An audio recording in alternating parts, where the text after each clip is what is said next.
नमस्कार दोस्तों, उत्कर्ष की ऑनलाइन क्लास में आपका स्वागत है। दोस्तों, कल हमने इस क्लास के बारे में अभिवृद्धि और विकास के बारे में कंप्लीट पढ़ लिया था और आज हम चर्चा करने वाले हैं शैशव अवस्था के बारे में। दोस्तों, विकास की जितनी भी अवस्थाएं हैं उन अवस्थाओं के बारे में हमने कल बात की थी सामान्यतः कि कुल कितनी अवस्थाएं होती है और किस अवस्था में किस प्रकार के पक्ष होते हैं। जैसे देखिएगा दोस्तों, अवस्थाएं मुख्य रूप से हमारे जो सिलेबस में है यानी बाल मनोविज्ञान के अंतर्गत जो अवस्थाएं आती है वो 3 अवस्थाएं आती है: शैशव अवस्था, बाल्य अवस्था और किशोरावस्था। इन प्रत्येक अवस्थाओं के जो दोस्तों पक्ष होते हैं विकास के, वो शारीरिक पक्ष, मानसिक पक्ष, सामाजिक विकास या सामाजिक पक्ष भी बोल सकते हैं। इसके अलावा भाषाई और नैतिक पक्ष या विकास होते हैं दोस्तों। तो दोस्तों, सबसे पहले हम आज चर्चा करते हैं शैशव अवस्था के बारे में। दोस्तों, आप सबको वेरी गुड मॉर्निंग, आप सबको नमस्कार। तो दोस्तों, आइए चलते हैं हम शैशव अवस्था की तरफ। देखिएगा दोस्तों, जो विकास की पहली अवस्था है, हम यूँ कह सकते हैं विकास की जो पहली अवस्था होती है उसका नाम है दोस्तों गर्भावस्था। लेकिन विकास की जो दूसरी अवस्था है, इस अवस्था का नाम क्या है? शैशव अवस्था। तो दोस्तों, आज हम इस शैशव अवस्था के बारे में चर्चा करेंगे। सबसे पहले दोस्तों, हम शैशव अवस्था के बारे में ये पढ़ते हैं कि शैशव अवस्था के बारे में किस विद्वान ने या किस मनोवैज्ञानिक ने क्या नाम दिया है। सबसे पहले दोस्तों, यदि इसकी हम बात करें कि शैशव अवस्था का यदि समय देखें तो समय दोस्तों जन्म से लेकर लगभग 5 वर्ष का अंत और 6 वर्ष का आरंभ माना जाता है। यानी देखिएगा, इसमें आपको ये याद रखना है दोस्तों कि शैशव अवस्था का आरंभ 0 से नहीं होता है। जो शैशव अवस्था का आरंभ होता है दोस्तों, वो शैशव अवस्था का आरंभ जन्म से होता है। लगभग 5 वर्ष का अंत और 6 वर्ष का आरंभ ये माना जाता है शैशव अवस्था का समय। और दोस्तों, एक बात ये याद रखिएगा, इन अवस्थाओं का निर्धारण आयु के आधार पर नहीं होता। एक मनोवैज्ञानिक है दोस्तों जिनका नाम है जेबी वॉटसन और एक मनोवैज्ञानिक है जिनका नाम है क्रो एंड क्रो। और जबकि बाल मनोविज्ञान का हम जनक कहते हैं स्टैनली हॉल को। स्टैनली हॉल ने दोस्तों कहा है कि विकास की जितनी भी अवस्थाएं होती है उन अवस्थाओं का निर्धारण आयु के हिसाब से नहीं होता है। इन विकास की इन अवस्थाओं का निर्धारण मुख्य रूप से बालकों के अंदर पाई जाने वाली विशेषताओं के आधार पर होता है। यानी हम यूं कह सकते हैं, यदि कोई बालक 9 वर्ष का है और उसके अंदर अभी तक वही लक्षण है, वही विशेषता है जो शैशव अवस्था की अवस्था होती है, तो अतः हम यूं कहते हैं कि अभी तक वह बालक शैशव अवस्था में ही जी रहा है, अभी तक बाल्य अवस्था में नहीं आया है। लेकिन फिर भी मुख्यतः रूप से इस प्रकार की अवस्थाओं को विभिन्न समय के रूप में विभाजित किया है अलग अलग मनोवैज्ञानिकों ने। लेकिन सामान्यतः इस अवस्था का जो समय है दोस्तों, वो 0 से लेकर 5 वर्ष का अंत और 6 वर्ष का आरंभ है। देखिएगा, सबसे पहले हम पढ़ते हैं इस अवस्था के बारे में किस विद्वान ने क्या क्या कहा है। दोस्तों, एक विद्वान, एक मनोवैज्ञानिक जिसका नाम है वेलेंटाइन, और इस वेलेंटाइन ने शैशव अवस्था के बारे में क्या कहा। इनका दोस्तों जो कथन है वो कथन ये है कि शैशव अवस्था सीखने का आदर्श काल है। शैशव अवस्था सीखने का आदर्श काल है। दोस्तों, ये जो कथन है ये कथन किसका है? आदर्श काल है। इन्होंने ये कथन क्यों कहा ऐसा? देखिएगा, इनका कथन कहने का कारण ये था दोस्तों, इनके अनुसार जो सीखने का आदर्श काल है, हम यूं कह सकते हैं लर्निंग के लिए जो सबसे बेस्ट समय होता है दोस्तों, वो कौन सा समय होता है या कौन सा काल होता है? शैशव अवस्था होती है। इनके अनुसार दोस्तों वेलेंटाइन ने कहा है कि इस अवस्था में हमारा मस्तिष्क और हमारा शरीर अत्यधिक ग्रहणशील होता है। जितना हम इस अवस्था में सीख सकते हैं उतना हम किसी अन्य अवस्था में नहीं सीख सकते। इसलिए इनका एक कथन है शैशव अवस्था सीखने का आदर्श काल है। दोस्तों, यदि इस कथन के बारे में पूछ ले ये कथन किसका है, तो आपको याद रखना है दोस्तों, ये कथन वेलेंटाइन का है। वेलेंटाइन मनोवैज्ञानिक है दोस्तों जिनका नाम है वेलेंटाइन। ये कथन किसका है? वेलेंटाइन का है। अगला देखिएगा दोस्तों, नेक्स्ट कथन, जो नेक्स्ट कथन है दोस्तों वो कथन है हरलोक मोदया का। हरलोक मोदया का। हरलोक मोदया ने कहा शैशव अवस्था के बारे में, या हम यूं कह सकते हैं इन्होंने शैशव अवस्था को एक तो अपीली काल का है और दूसरा खतरनाक काल का है। यानी देखिएगा, शैशव अवस्था या शैशव अवस्था को या शैशव अवस्था एक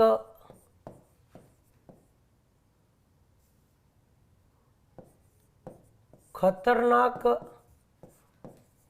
काल, एक खतरनाक काल एवं अपीली काल है। अपीली काल है। दोस्तों ये कथन है किसका? ये कथन है हरलोक महोदया का। देखिएगा, याद रखिएगा, ये इन्होंने हरलोक महोदया ने ये कथन क्यों कहा है? हरलोक महोदया के अनुसार दोस्तों बहुत सारे बच्चे ऐसे होते हैं जिनकी शैशव अवस्था में मृत्यु हो जाती है, और अधिकांश जो, यदि हम मृत्यु दर की बात करें दोस्तों, शैशव अवस्था, बाल्य अवस्था और किशोर अवस्था में, तो 70% बच्चों की जो मृत्यु होती है वो शैशव अवस्था में हो जाती है। इस कारण इन्होंने इस अवस्था को कहा खतरनाक काल। खतरनाक काल कहने का कारण यह है कि अधिकांश बच्चों की मृत्यु इसी अवस्था में होती है। हरलोक महोदया ने दोस्तों इस काल को अपीली काल कहा है। अपीली काल का अर्थ यह है कि इस अवस्था में बच्चों का जो बचपन होता है वो बच्चों का बचपन अपील करता है और वयस्कों को और विशेष रूप से कवियों और कलाकारों को सीखने के लिए प्रसन्न करता है। इस कारण इस काल को हरलोक महोदया ने क्या कहा है? अपीली काल कहा है। दोस्तों एक मनोवैज्ञानिक है जिनका नाम है सिगमंड फ्राइड, और सिगमंड फ्राइड ने कहा कि जितना बच्चा 4 या 5 वर्षों में, यानी जो कथन है वो दोस्तों कथन किसका है? सिगमंड फ्राइड का। सिगमंड फ्राइड, दोस्तों सिगमंड फ्राइड मुख्यतः मनोविश्लेषणवादी थे, यानी मन का विश्लेषण करके एक इन्होंने वाद दिया था, और वो वाद क्या कहलाता है? मनोविश्लेषणवाद कहलाता है। यानी 4-5 वर्षों में, यानी इनका जो कथन है दोस्तों वो कथन ये है, 4-5 वर्षों में बालक वह बन जाता है, जो भावी जीवन में, हम यूं कह सकते हैं, जो भावी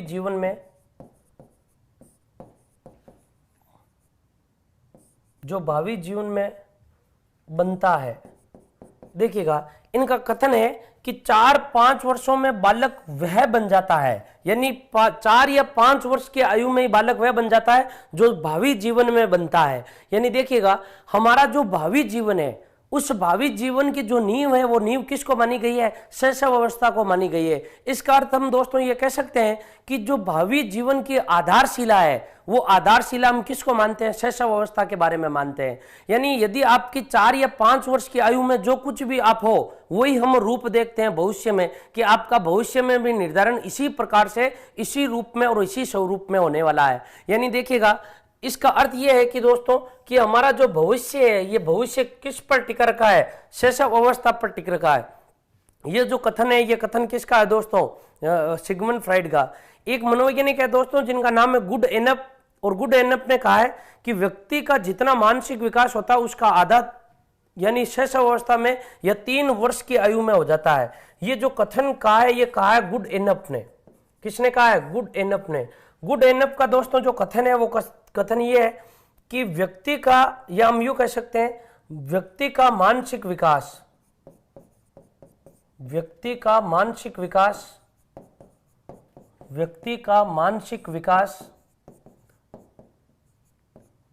जितना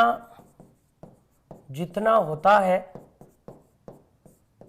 व्यक्ति का मानसिक विकास जितना होता है उसका आधा 3 वर्ष में हो जाता है। 3 वर्ष में हो जाता है। देखिएगा दोस्तों, ये जो कथन है ये कथन किसका? गुड एनप का। गुड एनप कहते हैं कि हमारा जो कंप्लीट जो मानसिक विकास होता है, हमारा जो संपूर्ण संज्ञानात्मक विकास होता है, ये संज्ञानात्मक विकास, ये मानसिक विकास दोस्तों जितना हमारा होता है लगभग उसका जो आधा है वो आधा 3 वर्ष तक हो जाता है। इसका मतलब हम यूं कह सकते हैं दोस्तों कि शैशव अवस्था में जो मानसिक विकास होता है वो मानसिक विकास हमारा 90% हो जाता है, लेकिन ये जो अवस्था है ये 6 वर्ष तक चलती है और 3 वर्ष तक लगभग 50% मानसिक विकास हो जाता है। तो देखिएगा एक बार इनका कितने कथन है? ये 4 कथन है दोस्तों। एक तो कथन किसका है? वैलेंटाइन का, और दूसरा कथन किसका है? हरलोक महोदया का, और तीसरा कथन किसका है दोस्तों? सिगमंड फ्राइड का, और चौथा कथन किसका है दोस्तों? गुड एनप का। ये 4 कथन है। इन 4 कथनों में से कोई भी कथन आपसे पूछा जा सकता है एग्जाम में। देखो दोस्तों, इन 4 कथनों को याद कैसे करोगे? इन 4 कथनों को दोस्तों याद करने का जो सबसे अच्छा रास्ता है, देखिएगा, सीखने का आदर्श काल। यानी आपसे सीधा पूछा जाएगा दोस्तों, शैशव अवस्था को सीखने का आदर्श काल किसने कहा है? तो आदर्श काल किसने कहा है दोस्तों? वैलेंटाइन ने कहा है। इसके अलावा हरलोक महोदया ने इसको सबसे खतरनाक काल कहा है और इसी के साथ में अपीली काल भी कहा है। किसने? हरलोक महोदया ने। इसके अलावा सिगमंड फ्राइड ने 3 या 4 वर्ष महत्वपूर्ण बताए हैं। इसके अलावा जो गुड एनफ है, उन गुड एनफ ने कहा जितना मानसिक विकास जितना होना होता है उसका लगभग 3 वर्ष की आयु में आधा मानसिक विकास हो जाता है। ये कथन किसका है? ये कथन गुड एनफ का है। अब देखिएगा, एक विद्यार्थी का प्रश्न आया है, हरलोक ने बचपना अवस्था किसे कहा है? दोस्तों, जो हरलोक ने बचपना अवस्था कहा है वो शैशव अवस्था को नहीं कहा है, वो बाल्य अवस्था को कहा है। एक बार आप इसका स्क्रीनशॉट लीजिए, उसके बाद में हम आगे पढ़ते हैं। शैशव अवस्था के उपनाम, ये शैशव अवस्था के संदर्भ में विभिन्न परिभाषाएं थी या विभिन्न मनोवैज्ञानिकों के कथन थे।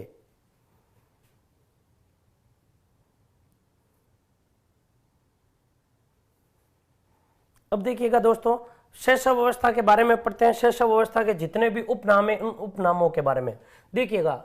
शैशव अवस्था के उपनाम, दोस्तों इनके उपनाम पढ़ने से पहले आप एक बात याद रखिएगा कि जो शैशव अवस्था है, शैशव अवस्था जीरो से नहीं चलती है, जन्म से चलती है। और जन्म के समय बालक जो चिंतन करता है दोस्तों, वो बालक का अतार्किक चिंतन कहलाता है। यानी इस अवस्था में बालक का जो चिंतन रहता है वो तर्क पर आधारित नहीं होता, अतार्किक चिंतन की अवस्था, अतार्किक चिंतन की अवस्था।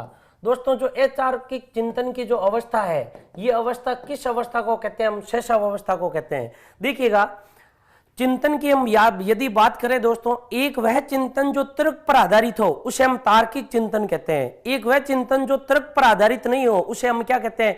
अतार्किक चिंतन कहते हैं। दूसरा, एक वह चिंतन जो हमारी मस्तिष्क की संपूर्ण शक्तियों का समग्र रूप हो उसे हम अमूर्त चिंतन कहते हैं। जो तार्किक चिंतन होता है उसी को हम मूर्त चिंतन कहते हैं। दोस्तों देखिएगा, एक चिंतन होता है दोस्तों अतार्किक चिंतन, यानी हम यूं कह सकते हैं ये चिंतन तर्क पर आधारित नहीं होता है। दूसरा होता है तार्किक चिंतन, और तीसरा तार्किक चिंतन को हम कहते हैं दोस्तों मूर्त चिंतन, और तीसरा होता है अमूर्त चिंतन। तो देखिएगा दोस्तों, अवस्थाएं कितनी है? 3।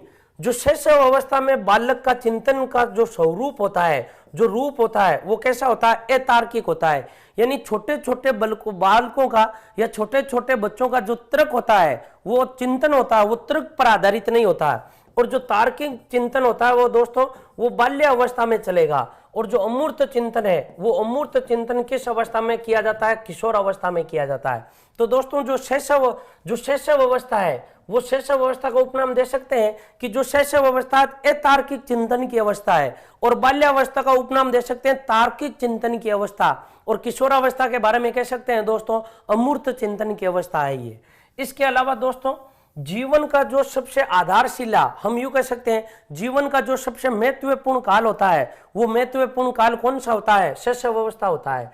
देखिएगा, इसके अंदर लिख सकते हैं जीवन का महत्वपूर्ण काल, जीवन का महत्वपूर्ण काल, महत्वपूर्ण काल। दोस्तों, इसको जीवन का महत्वपूर्ण काल क्यों कहा जाता है? कारण क्या है? इसका कारण यह है कि ये वो अवस्था है जहां पर यह निर्धारित हो जाता है कि बच्चा आगे बढ़कर या भविष्य में बच्चा क्या बनेगा। क्योंकि इसी अवस्था में जितने भी आपके अंदर विकास देखने को मिलते हैं, जितनी भी आपके अंदर अभिवृद्धि मिलती है, वो बहुत अधिक या उग्र रूप में देखने को मिलती है। इसीलिए इसको जीवन का महत्वपूर्ण काल कहा जाता है। दोस्तों, इसे खिलौनों की आयु भी कहते हैं, इसे खिलौनों की आयु भी कहते हैं। देखिएगा, खिलौनों की आयु किसको कहा जाता है? दोस्तों, जो खिलौनों की आयु है, वो खिलौनों की आयु किसको कहा जाता है? शैशव अवस्था को कहा जाता है। खिलौनों की आयु कहने का कारण क्या है? कहने का कारण ये है दोस्तों, ये वो अवस्था है जहां बालक सर्वाधिक किसके साथ में खेलना पसंद करता है? खिलौनों के साथ में खेलना पसंद करता है। इसी को कह सकते हैं दोस्तों अनुकरण द्वारा सीखने की अवस्था, अनुकरण द्वारा सीखने की अवस्था, सीखने की अवस्था। देखिएगा दोस्तों, सीखने के हमारे पास में कुल कई माध्यम होते हैं। एक माध्यम यह होता है दोस्तों कि हमें कोई सिखाया जाता है, हम वापस उसका रिपीट करते हैं, अभ्यास करते हैं और उसका हम अनुकरण करते हैं। तो हमारा जो सीखने का जो कारण होता है वो दोस्तों अनुकरण द्वारा सीखने का कारण होता है। एक बात दोस्तों हमेशा याद रखिएगा कि जो छोटे छोटे बच्चे होते हैं वो छोटे छोटे बच्चे अपने मस्तिष्क की शक्तियों के द्वारा नहीं सीखते हैं। छोटे छोटे बच्चे होते हैं वो छोटे छोटे बच्चे अभ्यास द्वारा नहीं सीखते हैं, अपनी सूझ के द्वारा नहीं सीखते हैं, वो अनुकरण के द्वारा सीखते हैं। किसके द्वारा? अनुकरण के द्वारा सीखते हैं। इस अनुकरण का अर्थ क्या होता है दोस्तों?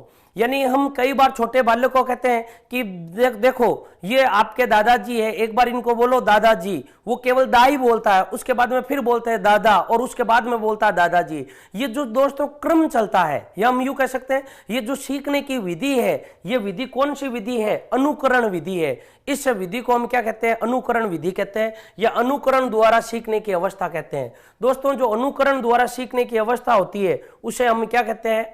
शैशव अवस्था कहते हैं। देखिएगा, हमारे जीवन की जो नींव मानते हैं दोस्तों, वो शैशव अवस्था को मानते हैं। इसलिए हम शैशव अवस्था का नाम देते हैं दोस्तों भावी जीवन की आधारशिला। भावी जीवन की आधारशिला।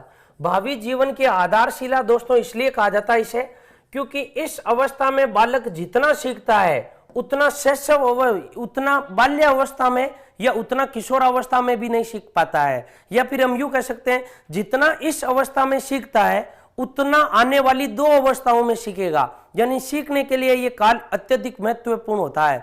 इसलिए इसको हम क्या कहते हैं? भावी जीवन की आधारशिला।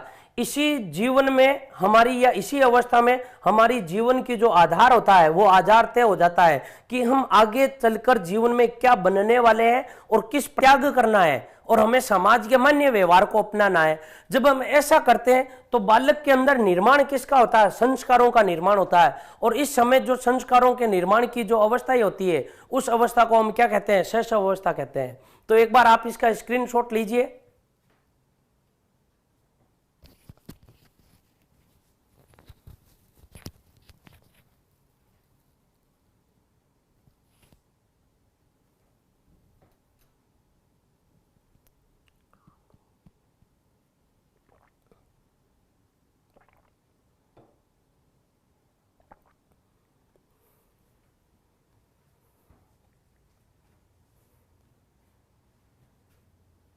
बहुत सारे विद्यार्थियों का कमेंट आ रहे हैं, सर वीडियो सही नहीं चल रहा है। एक बार टेक्निकल टीम ध्यान दे इस पर। वीडियो कई सारे विद्यार्थियों के आ रहे हैं और वापस ये भी कमेंट आ रहे हैं वीडियो सही चल रहा है, कई बोल रहे हैं चल रहा है। कई आप एक बार एक दोस्त तो याद रखें, एक अपने साथ में ईयरफोन रखें और उसको लगाकर आप सुने, उससे आवाज़ आपको क्लियर सुनाई देगी। और उसके बाद में आप आराम से केवल और इसको देखें। और एक बात ये भी रखें कि आपका जो फ़ोन है, इस फ़ोन को आप जितनी कम वॉल्यूम पर रखोगे, यानी जितने आप ईयरफोन लगा कर रखोगे उतना आपको स्पष्ट सुनाई देगा।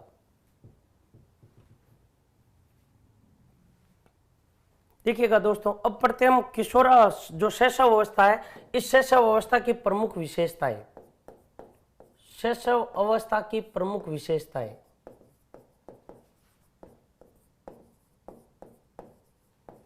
शैशव अवस्था की प्रमुख विशेषताएं, यानी दोस्तों यदि यह विशेषता किसी व्यक्ति के अंदर है तो हम यूं कह सकते हैं इस बालक में या उस शिशु में अभी तक कौन सी अवस्था चल रही है? शैशव अवस्था चल रही है। शैशव अवस्था का जो दोस्तों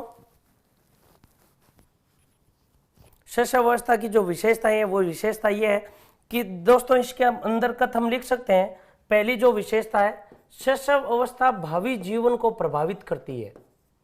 शैशव अवस्था भावी जीवन को प्रभावित करती है। भावी जीवन को प्रभावित करती है। दोस्तों ये प्रभावित किस प्रकार से करती है और प्रभावित किस संदर्भ में करती है, कितना प्रभावित करती है? यानी देखिएगा इस अवस्था के बारे में क्या कहा जाता है दोस्तों, प्रभावित ये अवस्था इस संदर्भ में करती है दोस्तों, क्योंकि इसी अवस्था में हम यूं कह सकते हैं जो हमारा शरीर होता है, इसके अलावा जो हमारा मस्तिष्क होता है, ये मस्तिष्क और हमारा शरीर अत्यधिक ग्रहणशील होता है। अत्यधिक ग्रहणशील होता है किस अवस्था में? शैशव अवस्था में। यानी देखिएगा अत्यधिक ग्रहणशील होता है, इसका अर्थ क्या है? इस अवस्था में हमारा शरीर कितना धारण करता है, यानी हम यूं कह सकते हैं दूसरे शब्दों में इस अवस्था में हमारे शरीर ने क्या खोया है और क्या पाया है, हमारे मस्तिष्क का इस अवस्था में किस प्रकार से विकास हुआ है। यानी इस अवस्था में किसी का मस्तिष्क यदि ग्रहणशील कम है, इसका मतलब आने वाली अवस्थाओं में भी कम रहेगा। इस अवस्था में हमारे शरीर का उचित प्रकार से यदि विकास नहीं हुआ है तो हम यूं कह सकते हैं आगे भी विकास की वृद्धि या आगे भी विकास की जो गति और दर होगी वो उसी प्रकार से चलेगी। इसलिए दोस्तों इसको कहा जाता है, ये जो भावी जीवन होता है, इस भावी जीवन को ये क्या करती है, सबसे ज्यादा प्रभावित करती है। इसीलिए दोस्तों इसके बारे में कहा जाता है जीवन का आधार। जो शैशव अवस्था होती है उस शैशव अवस्था को हम कह सकते हैं शैशव अवस्था जीवन का आधार होती है, इसीलिए इसको भावी जीवन का आधारशिला कहा जाता है। इसके अलावा दोस्तों यदि इस शैशव अवस्था की बात करें तो देखिएगा जो शैशव शब्द है दोस्तों, शैशव शब्द दो शब्दों से मिलकर बना है, इन और फेरी, इन दोनों शब्दों से बना है दोस्तों इन्फेंट, और इन्फेंट का मतलब होता है शिशु। अब देखिएगा जो शब्द है दोस्तों इन का अर्थ यहां पर क्या है और जो फेरी है इसका अर्थ क्या होता है दोस्तों, इनका मतलब होता है अयोग्य, इनका मतलब क्या होता है अयोग्य। लैटिन भाषा का शब्द है इन जिसका अर्थ होता है अयोग्य, और फेरी का अर्थ होता है बोलना, फेरी का अर्थ क्या होता है बोलना। अब यदि हम बात करें इन्फेंट की यानी शैशव का अर्थ क्या होता है, शिशु का अर्थ क्या होता है इन दोनों शब्दों को मिलाने से, तो इसका अर्थ हम यूं लगाते हैं दोस्तों बोलने की अयोग्य अवस्था, बोलने की अयोग्य अवस्था, बोलने की अयोग्य अवस्था। और हम बोलने की जो अयोग्य अवस्था है दोस्तों वो किसको कहते हैं, शैशव अवस्था को कहते हैं। क्योंकि बालक का जब जन्म होता है दोस्तों, इस जन्म के कुछ वर्षों तक हम अर्थात यूं कह सकते हैं कि बालक जो अपना पहला सार्थक शब्द बोलता है वो लगभग 1 वर्ष में बोलता है, 11 माह से लेकर 14 माह के भीतर बोलता है। इससे पहले या इसके बाद में दोस्तों, उसके बाद में भी बालक इतने शब्दों का प्रयोग नहीं करता है, लगभग 2.5 या 3 वर्षों तक। उसके बाद में वो धारा प्रवाह के साथ बोलने लगता है। लेकिन आरंभ में इसके अंदर किसी भी बालक के अंदर देखने को मिलता है तो हमें दोस्तों ये इनफेरी देखने को मिलेगा, इसीलिए इसको क्या कहा गया, इन्फेंट कहा गया है।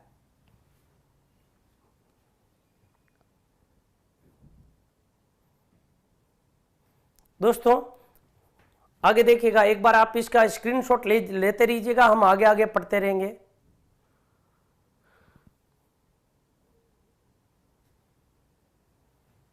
आगे देखिएगा दोस्तों, अगली विशेषता के बारे में हम यूं लिख सकते हैं दोस्तों, इस अवस्था में यानी शैशव अवस्था में, इस अवस्था में शरीर यानी हम यूं कह सकते हैं शारीरिक और मानसिक विकास,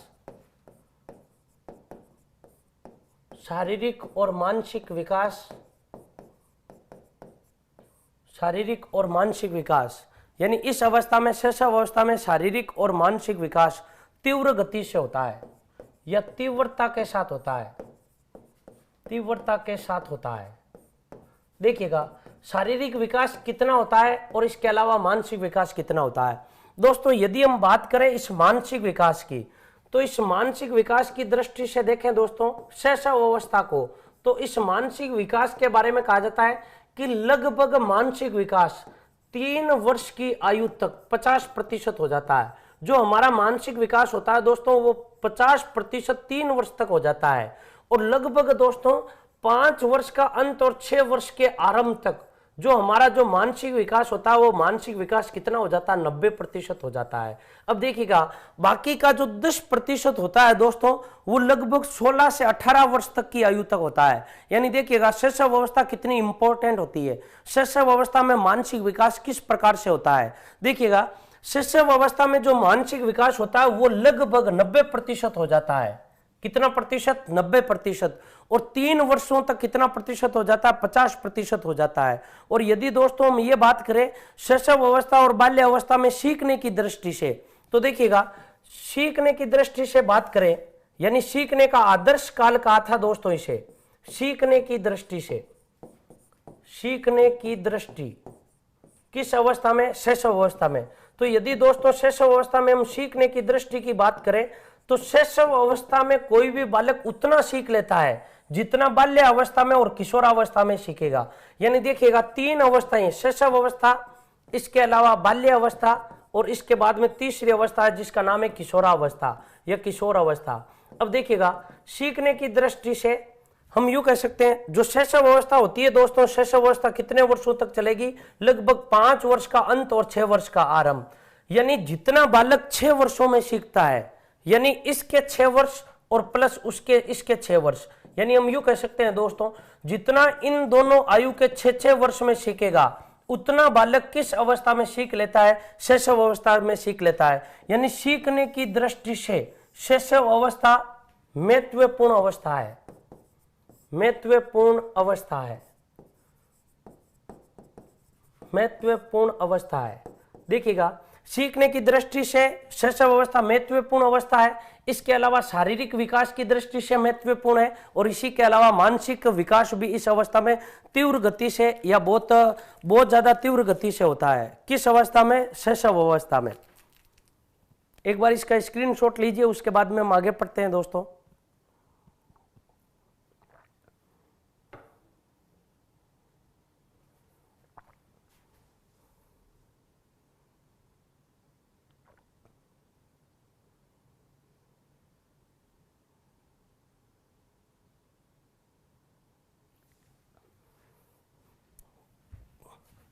देखिएगा, अगली विशेषता शैशव अवस्था के बारे में। देखिएगा, शैशव अवस्था में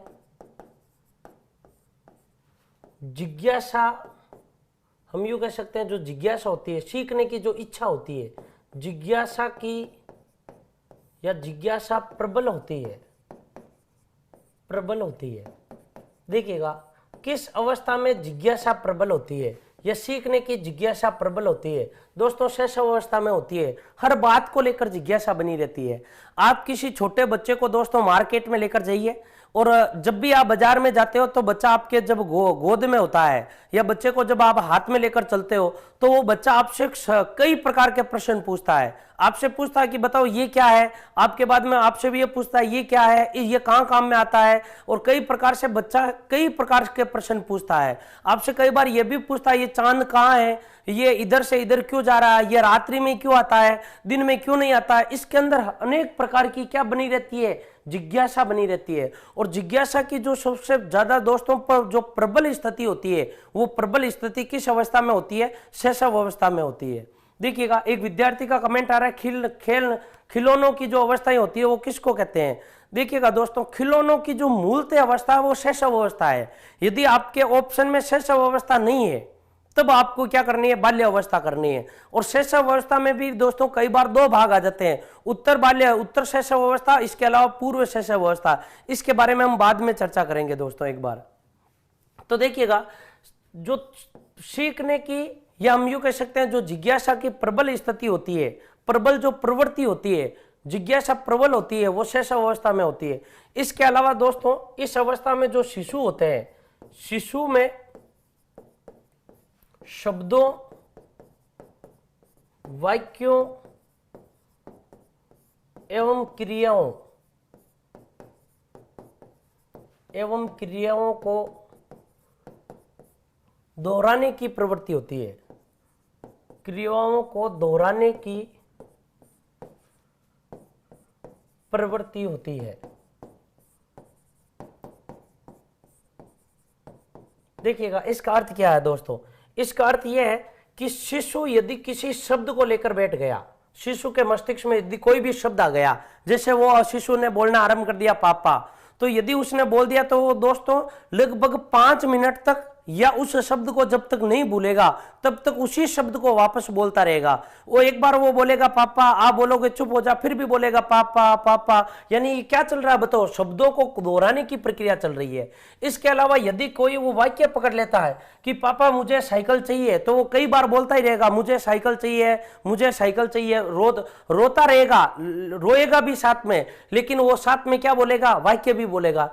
इसके अलावा कई प्रकार की दोस्तों जो क्रियाएं होती है उन क्रियाओं को दोहराता रहता है, कई प्रकार की आवाजें निकालता है शिशु, और उन क्रियाओं को दोहराता रहता है, रुकता नहीं है। या तो तब तक नहीं रुकता है जब तक वो उस वाक्य को, शब्द को या उस विचार को भूल नहीं जाता, और या फिर उसके मस्तिष्क में जब तक दूसरा विचार उत्पन्न नहीं होता है। तो दोस्तों जो इनको दोहराने की प्रवृत्ति होती है, शब्दों को, वाक्यों को और क्रियाओं को, वो किस अवस्था में सबसे ज्यादा या सर्वाधिक होती है? शैशव अवस्था में।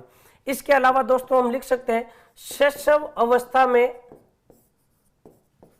या शैशव अवस्था में शिशु या शैशव अवस्था में शिशुओं में असहायता और परनिर्भरता पाई जाती है। असहायता और परनिर्भरता पाई जाती है।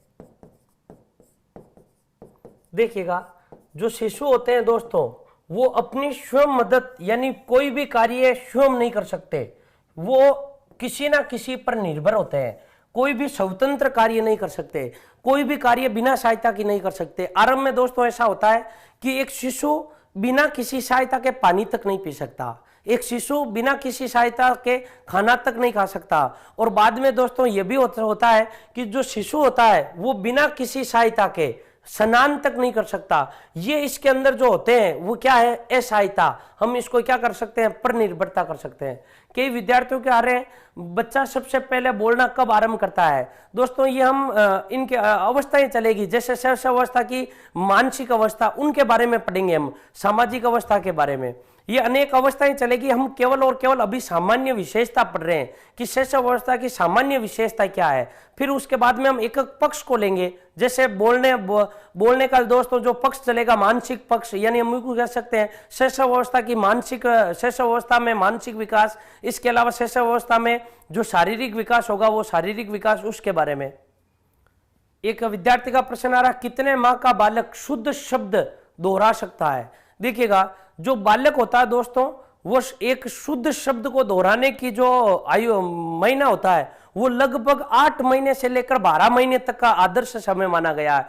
किसी भी शुद्ध शब्द या हम यूं कह सकते हैं किसी भी शुद्ध शब्द का उच्चारण कर सकता है, लेकिन जो प्रथम सार्थक शब्द बोलता है वो दोस्तों लगभग 12 से लेकर 14 वर्ष के मध्य बोलता है। यानी ये जो प्रक्रिया होगी, ये प्रक्रिया थोड़ी बाद में होगी, शुद्ध शब्द के बाद में होगी।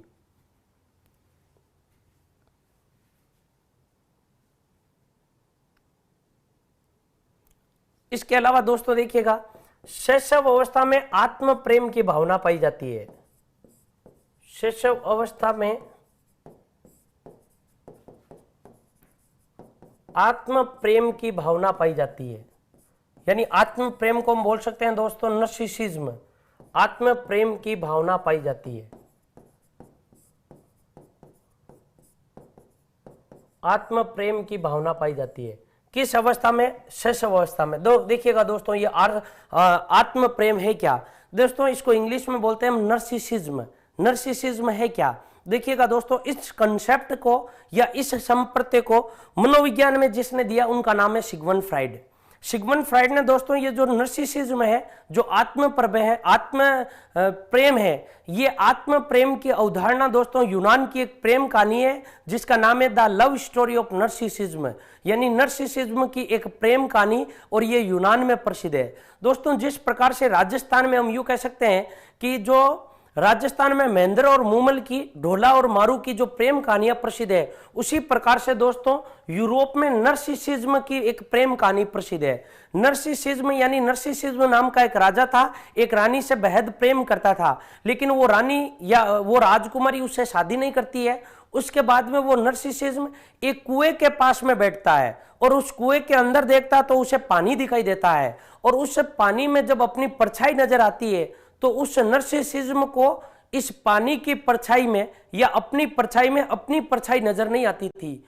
उस नर्सिसिज्म को अपनी परछाई में उस राजकुमारी की परछाई नजर आती थी, और ये कई घंटों तक उस कुएं के निकट बैठा रहता था। एक दिन ये दोस्तों नर्सिसिज्म भूखा प्यासा अपने प्राण त्याग देता है और ये इस कुएं के अंदर गिर जाता है। यानी अपने आप से प्रेम, हम किसी के अंदर अपने आप को या हम अपने आप को किसी दूसरे का रूप देखते हैं या अपने अंदर कोई दूसरा दिखता है तो इसको हम क्या कहते हैं, आत्म प्रेम। यहां पर दोस्तों इसी आत्म प्रेम शब्द का प्रयोग किया सिगमंड फ्राइड ने। सिगमंड फ्राइड ने कहा कि यदि हम अपने से ही प्रेम करने लगे और ये सोचने लगे इस दुनिया में जो कुछ भी है वो हम है, हमसे बढ़कर और कोई नहीं है। तो इस भावना को क्या कहते हैं? आत्म प्रेम कहते हैं। सबसे शक्तिशाली मानना भी होता है, सबसे ज्यादा सुंदर भी मानना होता है। इसको हम क्या कहते हैं? नर्सिसिज्म कहते हैं। जो नर्सिसिज्म की भावना होती है वो सर्वाधिक किस अवस्था में देखने को मिलती है? शैशव अवस्था में। हम यूं कह सकते हैं जो शिशु होता है वो शिशु अपने आप को इस दुनिया का राजा अर्थात शहंशाह मानता है। वो शिशु ये चाहता है कि इस दुनिया का यदि कोई सबसे शक्तिशाली व्यक्ति है वो शक्तिशाली व्यक्ति मैं हूं।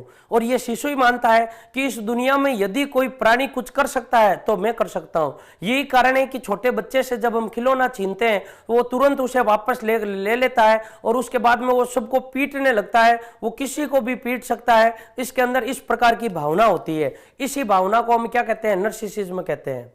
देखिएगा कई विद्यार्थी दोस्तों, टेक्निकल टीम एक बार ध्यान दे, जो विद्यार्थी आपस में बातें कर रहे हैं एक बार इनको शहीद कर दो, ब्लो कर दो। और इसमें दोस्तों कई विद्यार्थी ये भी पूछते हैं जो आपका सब्जेक्ट है केवल उसी से रिलेटेड पूछिए। अब देखिएगा नेक्स्ट विशेषता, देखिएगा शैशव अवस्था की नेक्स्ट विशेषता। देखिएगा शैशव अवस्था में जो दोस्तों व्यवहार होता है, हम यूं कह सकते हैं इस शैशव अवस्था में व्यवहार मूल प्रवृत्तियों पर आधारित होता है। मूल प्रवृत्तियों पर आधारित होता है। किस पर आधारित होता है? मूल प्रवृत्तियों पर आधारित होता है। देखिएगा मूल प्रवृत्ति पर आधारित होता है, इसका अर्थ क्या है दोस्तों? हमारे पास में जो जन्मजात शक्तियां होती है, जो हमारे साथ में या हमें जो जन्मजात कार्य मिलता है उस कार्य को हम क्या कहते हैं? मूल प्रवृत्ति। यानी वह कार्य जो हमें जन्म से मिले हैं, वह शक्तियां जो हमें जन्मजात मिली है, हमारे कार्य करने का या हम व्यवहार को हम यूं कह सकते हैं, इस व्यवहार का अर्थ लगाया जाता है हमारे द्वारा की जाने वाली क्रिया से।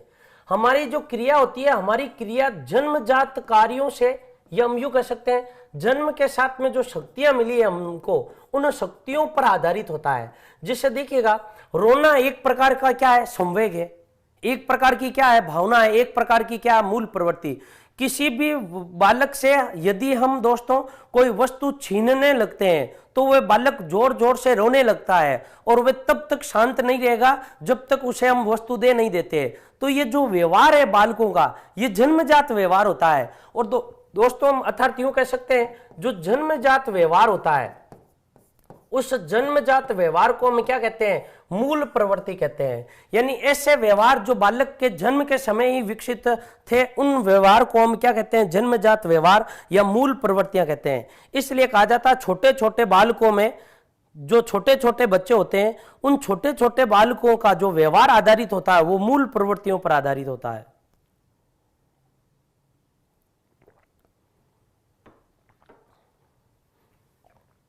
इसके अलावा दोस्तों हम यूं भी कह सकते हैं ये व्यवहार बार बार प्रदर्शित क्या करते हैं? ये बार बार व्यवहार प्रदर्शित क्या करते हैं? भावना। कई बार यूं होता है छोटे छोटे बच्चे से आप कोई वस्तु छीन कर देखो और फिर उसका चेहरा देखो, आप उस चेहरे पर क्या एक्सप्रेशन आते हैं, वो क्या है? उसकी भावना। इसके अलावा हम यूं कह सकते हैं छोटे छोटे बच्चे होते हैं वो बार बार प्रकट क्या करते हैं? संवेग। बार बार उनका व्यवहार आधारित किस पर होता है? मूल प्रवृत्तियों पर आधारित होता है। यानी बालकों के व्यवहार में सर्वाधिक हमें देखने को क्या मिलेगी? भावना, संवेग, मूल प्रवृत्ति, ये सब कुछ मिलेगी।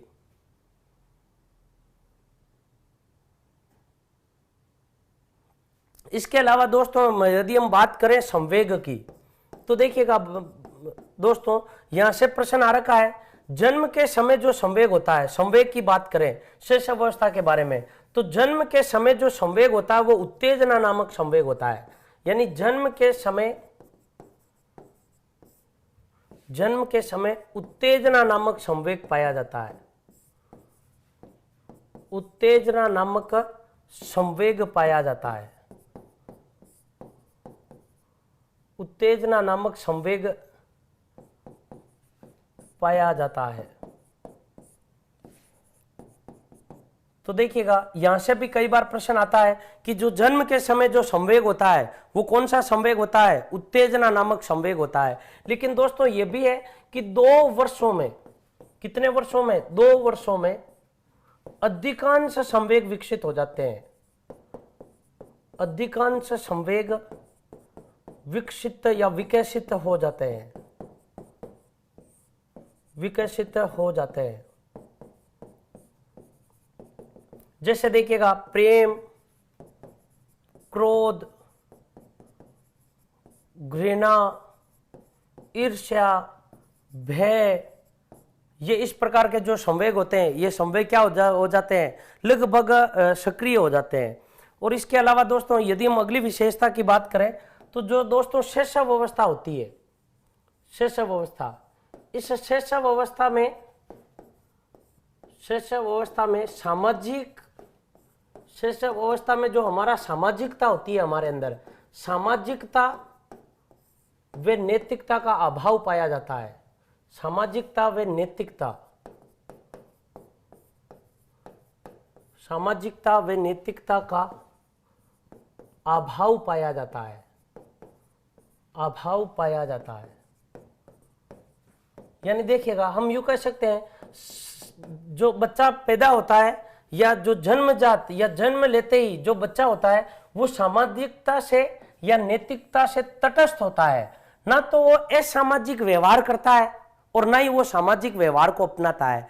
हम यूं कह सकते हैं कि ना तो वो सामाजिक मूल्यों में भाग लेता है और ना ही वे सामाजिक मूल्यों का विरोध करता है, ना तो उसके अंदर किसी भी प्रकार की नैतिकता होती है और ना ही उसमें किसी भी प्रकार की अनैतिकता होती है। तो हम यूं कह सकते हैं कि जो बच्चा होता है वो बच्चा जन्मजात यानी जन्म से बच्चा सामाजिकता से और नैतिकता से तटस्थ होता है, बहुत दूर होता है, उनमें किसी भी प्रकार की ना तो असामाजिकता होती है और ना ही सामाजिकता होती है।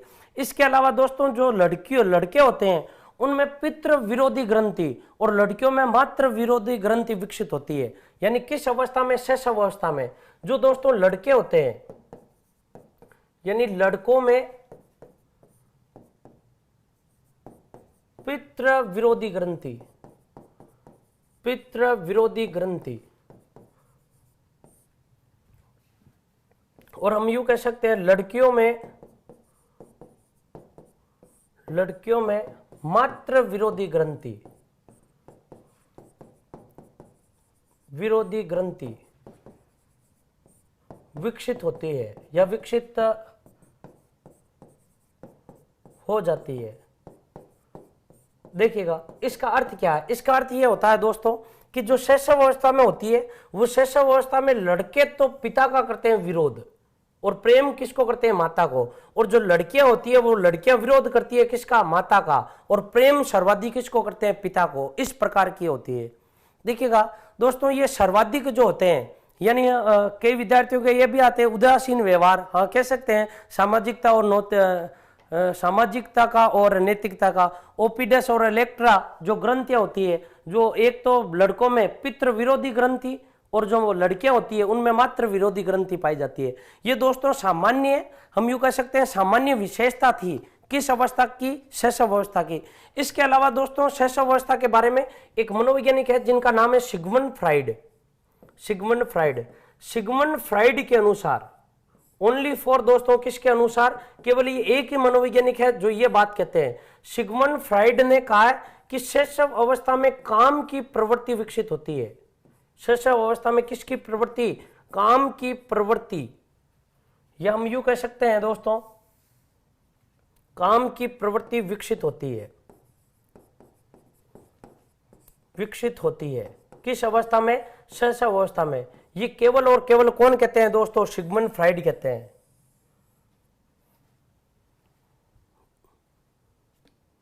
यानी सिगमंड फ्राइड ने कहा जो सेक्सुअल सेक्टर होता है वो एकदम सक्रिय होता है किस अवस्था में, शैशव अवस्था में। एक विद्यार्थी का प्रश्न भी आया, शैशव अवस्था में काम की भावना होती है क्या। दोस्तों जितने भी मनोवैज्ञानिक होते हैं वो मनोवैज्ञानिक इस बात को बिल्कुल ज्ञान से प्रे मानते हैं कि इस अवस्था में ऐसी किसी भी प्रकार की कोई भावना नहीं होती है। जबकि दोस्तों जो सिगमंड फ्राइड है, सिगमंड फ्राइड कहता है कि जो सेक्सुअल फैक्टर होता है, जो काम की प्रवृत्ति होती है, वो काम की प्रवृत्ति इस अवस्था में मौजूद रहती है, इस अवस्था में सक्रिय होती है। जो काम शक्ति होती है भावना होती तक नहीं है बल्कि सक्रिय भी होती है। और देखिएगा दोस्तों एक बार शुरू से देखिएगा शैशव अवस्था के बारे में, कहां से किस प्रकार का प्रश्न आता है शैशव अवस्था से संबंधित। देखिएगा, एक तो है दोस्तों शैशव अवस्था की जितनी भी हमने कथन है, इन कथनों के बारे में पढ़ा है। सबसे महत्वपूर्ण दोस्तों याद रखिएगा, इसमें शैशव अवस्था का फिर बता रहा हूं, आरंभ 0 से नहीं होता है। आरंभ कहां से होता है? जन्म से होता है। जो वैलेंटाइन का कथन है दोस्तों, वो वैलेंटाइन का शैशव अवस्था सीखने का आदर्श काल है, सीखने का आदर्श काल है। तो इसको याद करने का दोस्तों जो ट्रिक है, वो ट्रिक कैसे याद रखोगे? यदि आदर्श, आपने कई बार देखो दोस्तों, हमारा जो आदर्श होता है वो हमारा आदर्श ही हमें सिखाता है, हमारे किस प्रकार के आदर्श हमारे अंदर है। हम इनका मतलब क्या होता है दोस्तों? अंदर हमारा आदर्श हमारे किस प्रकार का अंदर है वो हमें सिखाएगा। तो इनका क्या हो जाएगा? वैलेंटाइन। देखो वैलेंटाइन में अंतिम शब्द क्या आ रहा है? इन, यानी किस प्रकार, इनका अर्थ क्या होता है? अंदर। हमारे अंदर जिस प्रकार का आदर्श रहेगा उसी प्रकार का हम सीखेंगे। जो पहला ये कथन है वो कथन किसका है? वैलेंटाइन का।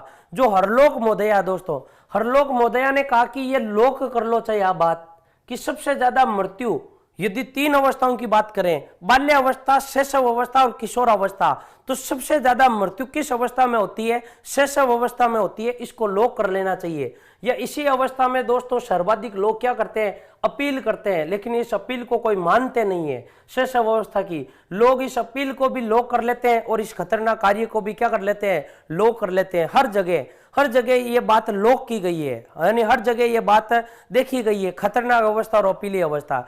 सिगमंड फ्राइड कहता है कि 4-5 वर्ष की अवस्था में जितना बालक बनना होता है उतना उसका भावी जीवन उस अवस्था में बन जाता है जिसका उसका भावी जीवन बनता है।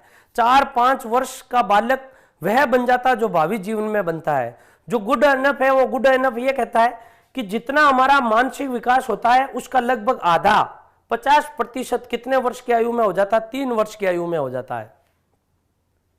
अगला देखिएगा, इसके यदि उपनाम बात करें दोस्तों, शैशव अवस्था में हमारा जो दोस्तों चिंतन होता है वो चिंतन तर्क पर आधारित नहीं होता है। यानी हम कोई भी कार्य या कोई भी घटना, कोई भी व्यवहार करते हैं तो हमारा वो तर्क पर आधारित नहीं होता है। इसीलिए इसको क्या कहा गया है? अतार्किक चिंतन कहा गया है। अब देखिएगा, जीवन का महत्वपूर्ण काल, जीवन का जो सबसे महत्वपूर्ण काल है वो काल किसको कहा गया है? शैशव अवस्था। खिलौनों की आयु सर्वाधिक प्रिय इस अवस्था में बालकों को या शिशुओं को क्या लगते हैं? खिलौनों लगते हैं।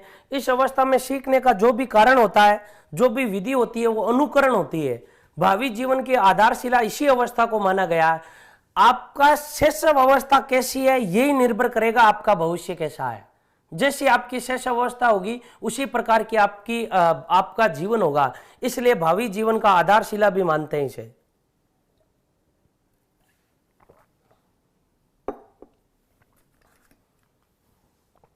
आगे देखिएगा, संस्कारों की निर्माण अवस्था। संस्कारों की, यदि छोटे छोटे बालकों को संस्कार युक्त करना है तो इसके लिए जो भावी अवस्था है वो भावी अवस्था कौन सी है दोस्तों? शैशव अवस्था। इसके अलावा विकास की बात करें दोस्तों, शैशव अवस्था की प्रमुख विशेषताएं, तो याद रखिएगा इस अवस्था में दोस्तों हमारा शरीर और हमारा मस्तिष्क दोनों अत्यधिक ग्रहणशील होते हैं। इतने ग्रहणशील होते हैं इसमें कि हमारा पूरा का पूरा जीवन इससे प्रभावित होता है। भावी जीवन प्रभावित होता है, इतना ग्रहणशील होता है भावी जीवन। यानी इस शरीर को देखकर बता सकते हैं आपका भावी शरीर कैसा होगा।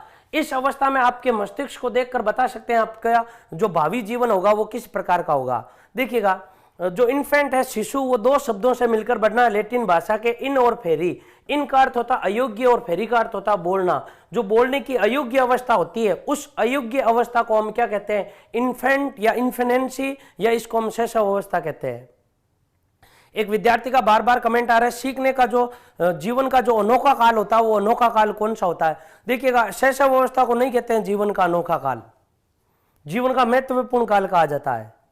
आगे देखिएगा, इसमें शारीरिक और मानसिक विकास, हम यूं भी कह सकते हैं शारीरिक विकास और साथ में मानसिक विकास बहुत तीव्र गति से होता है। और मानसिक विकास की बात करें तो 3 वर्ष तक 50% और 5 या 6 वर्ष तक 90% हो जाता है। और यदि सीखने की दृष्टि से बात करें तो शैशव अवस्था में बालक उतना सीख लेता है जितना बाल्यावस्था और किशोरावस्था में सीखेगा। आगे देखिएगा, अगला सिद्धांत, अगली विशेषता, जिज्ञासा की प्रवृत्ति प्रबल होती है। हम यूं कह सकते हैं जिज्ञासा की जो प्रवृत्ति होती है वो प्रबल होती है, जिज्ञासा प्रबल होती है। हर बात को लेकर बच्चा कई प्रकार के प्रश्न पूछने लगता है, इसमें ऐसा क्यों होता है, ये ऐसा क्यों है, मम्मा इसके बारे में बताओ, पिताजी आपने क्यों नहीं बताया, हम वहां पर गए तो वहां देखा वो क्या था। ये जो प्रवृत्ति होती है इसको हम क्या कहते हैं, जिज्ञासा की प्रवृत्ति। बच्चा बार बार शब्दों को दोहराने लगता है। बच्चे ने एक शब्द पकड़ लिया कि मान लो पापा, वो फिर बोलता ही रहेगा पापा पापा, रुकेगा ही नहीं किसी से। शब्दों की प्रवृत्ति। इसके अलावा कई बार वाक्यों को दोहराने लगता है, कई बार क्रियाओं को दोहराने लगता है। किसी के बाल खींचने लग गया तो वो बाल खींचते ही रहेगा, किसी को पीटने लग गया तो वो पीटते ही रहेगा। ये होती है, इसमें असहायता और पर निर्भरता पाई जाती है। बच्चा इस अवस्था में कोई भी कार्य करने के लिए स्वतंत्र नहीं रहता। बच्चा कोई भी कार्य करने के लिए इस अवस्था में दूसरों पर निर्भर रहता है। इस कारण से पर निर्भरता या प्रसहायता की अवस्था भी कहते हैं। देखिएगा अगली यदि हम करें तो देखिएगा इस अवस्था में दोस्तों जो सामाजिकता होती है, इसके अलावा जो नैतिकता होती है, इस नैतिकता का अभाव रहता है। अगली विशेषता जो छूट गई है देखिएगा, इस अवस्था में दोस्तों जो आत्म प्रेम है, यह बात याद रखें, आत्म प्रेम की भावना सर्वाधिक शेष अवस्था में होती है। लड़कों में जो ग्रंथि होती है दोस्तों पितृ विरोधी ग्रंथि, और लड़कियों में जो विरोध ग्रंथि होती है उसको क्या नाम है, मातृ विरोधी ग्रंथि। और जबकि काम की प्रवृत्ति या काम की भावना शेष अवस्था में होती है। इस बात का उल्लेख कौन करता है, इस बात का जो उल्लेख करता है उसका नाम क्या है, सिगमंड फ्राइड। अब कई विद्यार्थियों के प्रश्न आ रहा है शेष अवस्था में शब्द भंडार कितने होते हैं। दोस्तों ये हमने केवल और केवल अभी तक शेष अवस्था की सामान्य विशेषता पढ़ी है।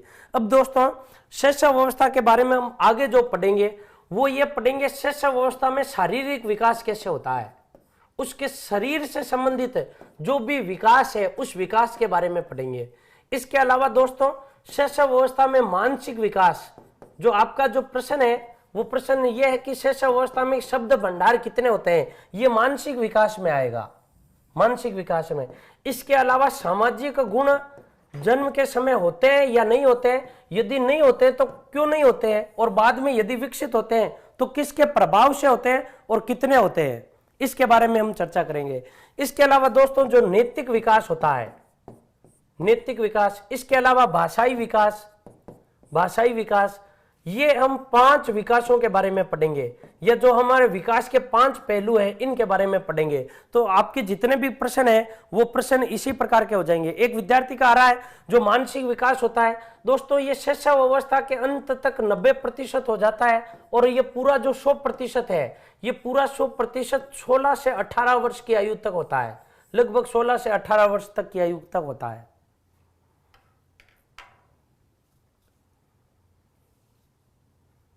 एक विद्यार्थी का रहा शेष अवस्था से संबंधित कोई सिद्धांत है क्या।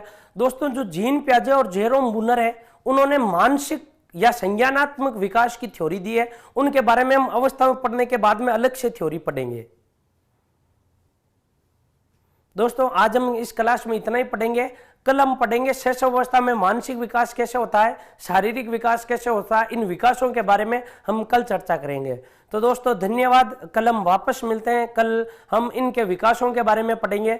और दोस्तों यदि आपको ये क्लास आई तो आप इसको लाइक कर सकते हो, नीचे आपके बटन दे रखा है दोस्तों, उसको लाइक कीजिए, अधिक से अधिक अपने दोस्तों को शेयर कीजिए। और यदि अभी तक आपने उत्कर्ष का चैनल सब्सक्राइब नहीं किया है तो आप इसको सब्सक्राइब कर लीजिए। तो दोस्तों कल हम वापस मिलते हैं फिर, धन्यवाद। Click on the subscribe button to subscribe to our channel. Press the bell icon on the YouTube app and never miss another update. Download Utkarsh Classes Jodhpur app from the Play Store for more PDF materials, online classroom programs and attractive combos.